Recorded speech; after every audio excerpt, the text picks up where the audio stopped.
Have you ever looked at your spouse and thought, do they even love me anymore? Or maybe you felt completely unseen, like you're carrying the whole weight of your marriage on your back.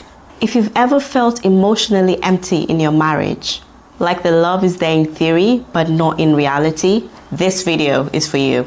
Because today, we're talking about what the author, Dr. Willard F. Harley, calls the love bank in his book, His Needs, Her Needs. And it might just save your marriage.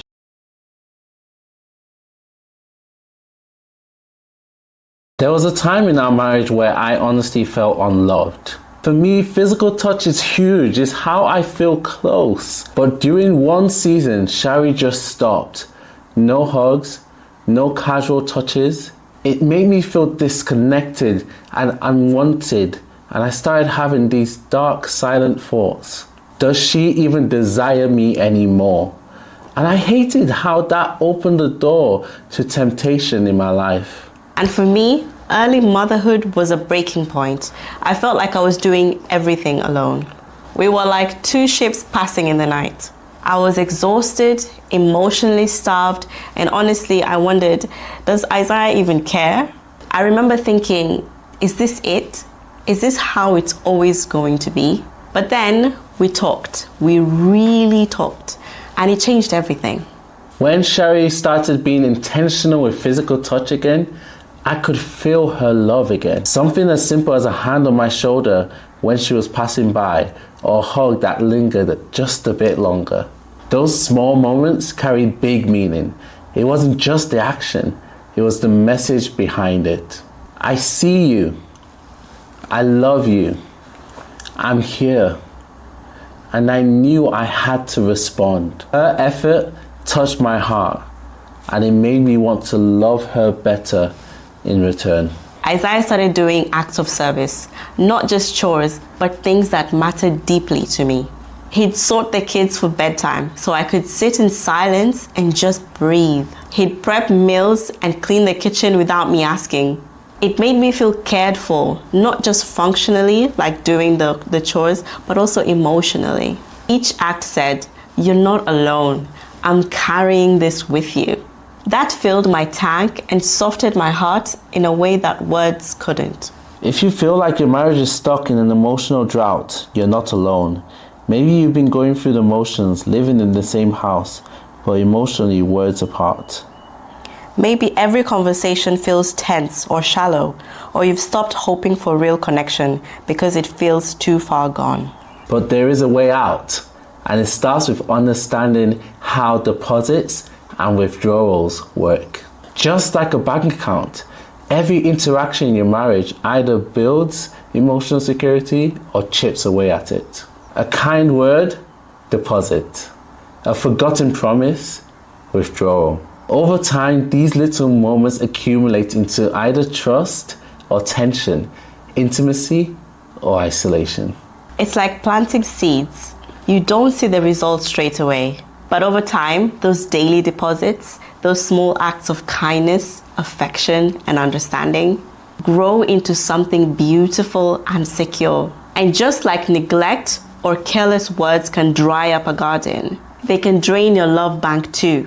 The key is consistency, faith, and a willingness to start afresh, even when it feels like you're starting from nothing. The good news is that you don't have to fix everything overnight. You just need to start making small daily deposits and watch how they begin to restore what felt lost. Romans 5 says something that always hits me. But God shows his love for us in that while we were still sinners, Christ died for us. That kind of sacrificial love humbles me. Jesus did not wait for us to be worthy. He gave love first. He deposited grace before we could even earn it. He looked at our mess, our failures, and still said, "You're worth dying for." That changes me. That confronts my pride and my excuses. So how could I withhold love from Shari just because I'm tired or I feel like my needs aren't met first? If Christ can pour out love when I deserve none, then with his strength, I can choose to love my wife even when it's hard. That's true sacrificial love. That's what covenant love looks like.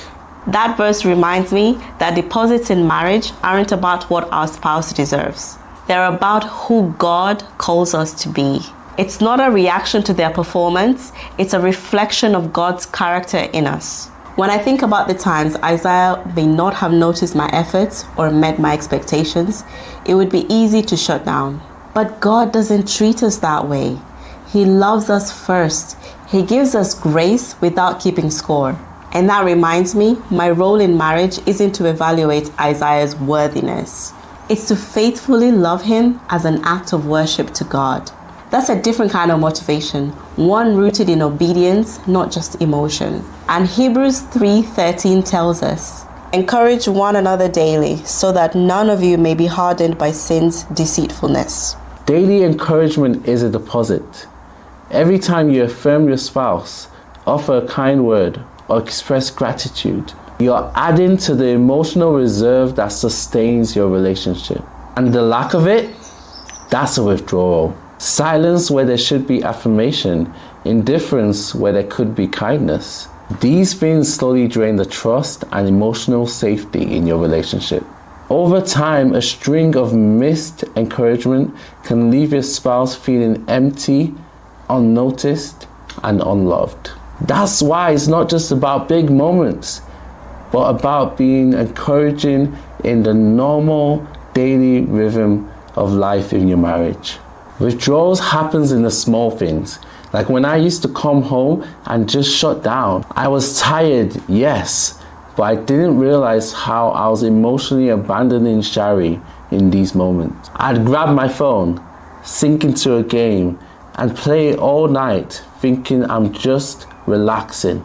But from her side, it looked like rejection. It looked like I didn't want to be with her. I didn't care about her day, didn't see her pain. What felt like rest to me was creating a growing emotional distance between us. I had no idea how much I hurt her until she opened up about how it makes her feel. That's when I realized rest isn't rest when it comes at the cost of your spouse's heart. And I used to withdraw too. Passive aggressiveness. Choosing silence instead of sharing my heart. Ignoring those small ways I could love Isaiah because I felt justified. But God wouldn't let me stay there. In prayer, I felt the conviction. I knew I couldn't keep worshiping while withholding love. If you're watching this thinking we've made so many withdrawals, can we even come back from this?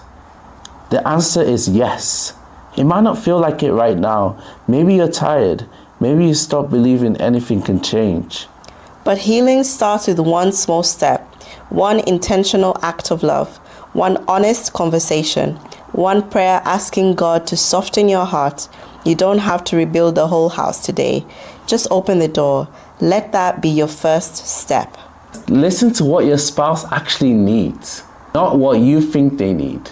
My love language is physical touch. Shari's love language is acts of service.